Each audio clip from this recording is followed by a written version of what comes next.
Magising ka na sa katotohanan. Sa mundong ito, hindi lahat ng bagay na planuhin mo matutupad. At habang tumatagal ang buhay mo sa mundong ito, matututunan mong tangi ang sakit, paghihirap at kawalang saysayang meron sa realidad kung saan tayo nabubuhay ngayon. Makinig ka. Sa mundong ginagalawan natin kung saan merong liwanag, siguradong meron din dong anino, hindi mawawala yon.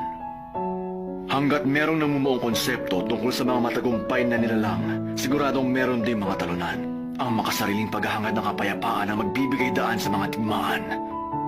Nabuo ang galit at puot para maprotektahan ang pagmamahal. Malaki ang kaugnayan ng mga bagay na yun sa isa't isa at hindi yun maaaring paghiwalayin. Natural lang yun. Pangarap ko kasing baguhin ang kapalaran ng mundo. Mundong puno ng mga matagumpay na tao.